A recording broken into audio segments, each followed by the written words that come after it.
You know, if they put on the sign, stick to the marked paths, otherwise you'll get swarmed by some angry seagulls, I think more people would pay attention. Right, have a look at this. Sahara Desert? Nope, Canary Islands. This is Corralejo, on the northern tip of Fuerteventura, where you've got miles of sand dunes and a secret island paradise just a short boat ride away. Let's go.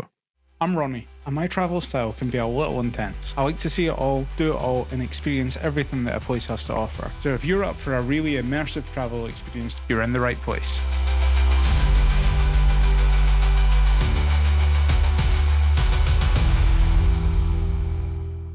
So first up, the Corralejo Dunes National Park. It's huge, over 2,600 hectares of sand, if anyone knows what a hectare is. Wow. I mean, I expected it to be nice, but you know what, there's no one around as well. A pretty common misconception here that it's sand that's being carried over by the wind from the Sahara, but apparently that's not the case. It's just organic. It's the pulverizing of shells and it's just how sand is formed, but God, there's a lot of it. The area of the dunes here is actually larger than Las Palomas, and it's generally just a more interesting landscape because you've got the black volcanic rock with the sand. Personally, I think this looks a bit more interesting. I like the contrast with the rocks. Move over, Las Palomas. So there are a few beaches within the dunes. There's one close to the south of the dunes where I am now. I'm going to go and check that out. Playa Alzada. Highly recommend this beach. And I guess really that's what Fuerteventura is about. These beaches, and beaches like this, the dunes. Pictures and videos don't really do it justice. You need to be here to appreciate the scale of it. It's easy to get a bit lost, which to be honest is part of the fun. Corralejo town itself is the biggest in the north. It's not all perfectly picturesque, but the area around the harbour is pretty nice. Some decent restaurants there. There's this little square with bars and restaurants all around it, where they have a little bandstand and sometimes have live music. Also around the town you'll find these little windmills, which are pretty cute. Corralejo is a decent mix, and it's a good base for exploring the north. And from here you can see Lanzarote. It's only about a 40-minute ferry crossing, but we're heading somewhere a bit closer today. Just a 15-minute ferry ride from Corralejo and you're on Isla de Lobos.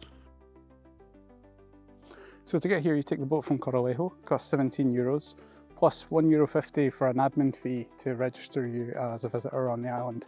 But you can just tick the box on the checkout process with the boat company and they'll deal with that for you. That is the most green I've seen in one place. This reminds me of the north of Lanzarote.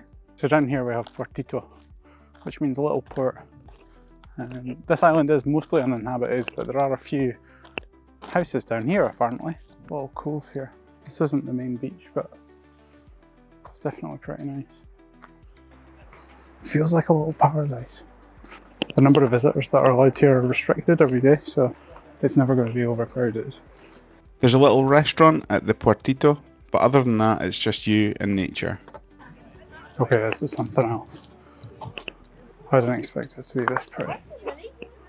So although there's these few houses here now, there is evidence here that the Romans were here. And then during the time of the Spanish conquest to the Canary Islands, it was used as a resupply port. And I can see why they would want to live here. We've got another little beach over here. So the island's name, Isla de Lobos, means island of wolves. But no, there weren't wolves here. It was monk seals, sometimes known as sea wolves. But they've been hunted to extinction now. So the thing I'm loving about this island is that although that little Puertito was quite busy, but most of the time you feel like you're on your own here.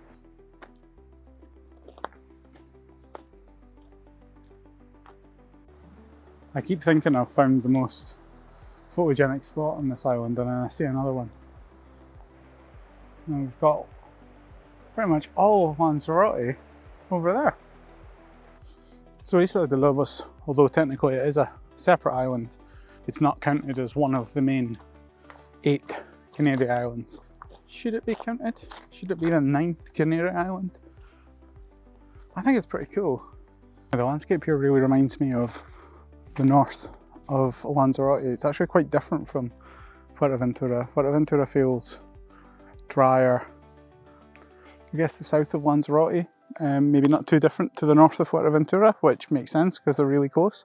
But this is in the middle of the two of them, and it feels quite different. I've just realised I'm a bit of an idiot. When I was standing at that port and the sign said basically an hour in each direction, in either direction, to get to the lighthouse, I worked out at that time that meant it was an hour round trip.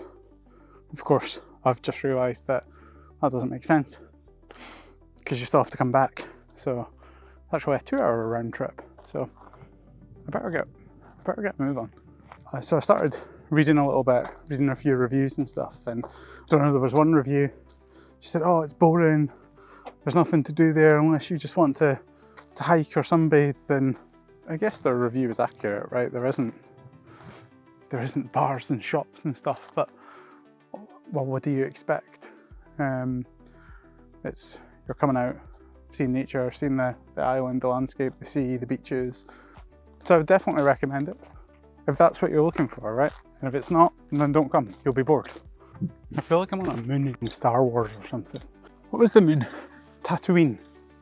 I wish I had one of those hovery car things. What are they called? Speed racers.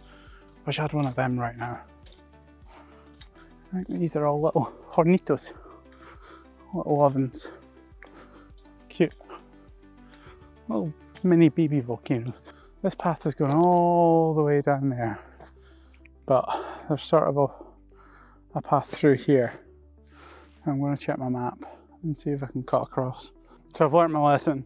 There are signs here saying stay on the marked paths. So I can just nip over there, that'll be okay. I'm not going to, I'll be careful where I'm stepping. I won't end up in like a seagull nesting area. So the next thing I know, I'm getting swarmed by 100, 150 seagulls. I mean, it certainly felt like that. Circling me, squawking, diving towards me. So yeah, that was fun. So if you come here, don't be like me, don't be an idiot. Follow the rules. Don't stray off the paths. If they put on the sign, stick to the marked paths. Otherwise you'll get swarmed by some angry seagulls. I think more people would pay attention. On the plus side, despite my run-in with the seagulls, I'm now only 20 minutes from the beach. So from here, you can walk closer to the mountain, Montaña La Caldera, or we can go to the beach. I've seen enough mountains, so we're going to go to the beach. Sort of this beach is going to be like an oasis for me, like a mirage. So this is Playa de la Concha, Shell Beach. I guess the name is because of its shape. It's a bit like a shell. And just behind the beach up here, we've got the mountain, Montaña Caldera. I think the nicest thing is the view over to Fuerteventura and the dunes. So it's time for me to head back. But yeah, I've had a good time, good afternoon here. Kind of up to you what you want to do. If you're happy chilling by the beach for most of the day, walking around, doing a bit of sightseeing, maybe you want to hike up the mountain, come and spend some time on what I think should be officially the 9th Canary Island. So that's Corralejo and Isla de Lobos. Two completely different experiences right on top of each other. That's what I love about this part of Fuerteventura, the variety. If you're planning a trip to Fuerteventura, definitely put Corralejo and Isla de Lobos on your list. If you want to see more content like this, then please give this video a like, subscribe, hit the notification bell, it really helps. Cheers, see you soon.